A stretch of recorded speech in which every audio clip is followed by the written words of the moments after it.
Hey, what's up guys? It's City. I'm back. Wanted to show you something pretty cool. We got the GR Corolla manual transmission, and for those of you that are thinking of getting one and don't know how to drive a stick, let me give you a few pointers. All right guys, here it is, the GR Corolla. We've all been waiting a long time for this.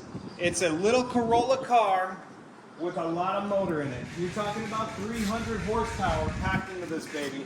It comes standard with a manual transmission, these racing seats. It's just such a cool car. You can see the rims, the ground effects kit, the brakes, everything on this car is essentially race ready.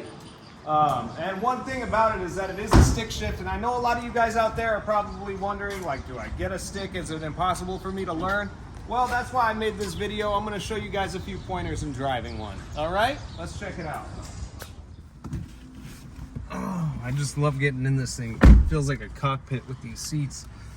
Now the first thing is, when you're going to start your stick shift car, you have 3 pedals on the bottom.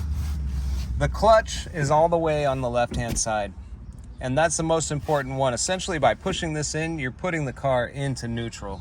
So there's 2 ways to put one of these stick shifts in neutral, is by pushing the clutch in or making sure that your stick shift is in that center position. So instead of being in, essentially first or second gear, you just want to make sure by wiggling it back and forth that you're in neutral. Once you're in neutral, at that point you can let your clutch up, and it's not going to let the car lurch forward on you. So let's see. The way I start it: clutch in, foot on the brake, press the start button.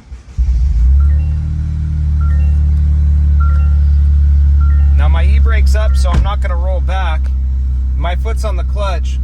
I can be in neutral now and lift my foot off the clutch and nothing happens. We're still in neutral.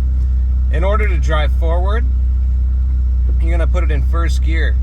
So there's a reverse gate on here that you would pull up, and you'd slide it all the way over to the left and go up. As you can see, your backup camera comes on. You're in reverse at that point. So where I want to be for first gear is leave the reverse gate alone, all the way to the left and straight up. That'll get you to first gear. Now you're going to let your e-brake down with your foot still on the brake, and you're going to slowly let your foot off the clutch until you feel it engage, and you'll hear the motor a little bit of a load on the motor. At that point, once that happens, you release the brake and you can give it a little bit of gas and you're going.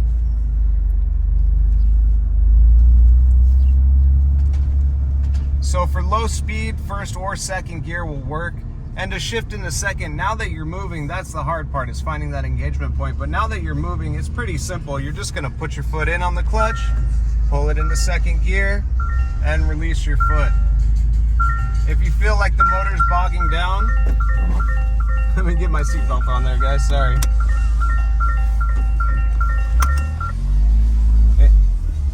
If you feel like the motor's bogging down, you can always go back to that lower gear, whatever it was. Right now we're going to put it back in first. Now the Corolla has a really nice feature where when you let your foot off the brake to move your foot over to the gas, it doesn't let the car roll backwards for about 2 to 3 seconds. So it gives you some time to let that clutch out, give it just a little bit of gas, and you're on your way. And the same works for all the gears, and just like I showed you, reverse is the same thing. It's just finding that engagement point on the clutch. As soon as you hear that motor start to engage, that's when you give it just a little bit of gas and you'll be on your way. All right guys, well, thanks for joining me, and I hope you learned something. Bye.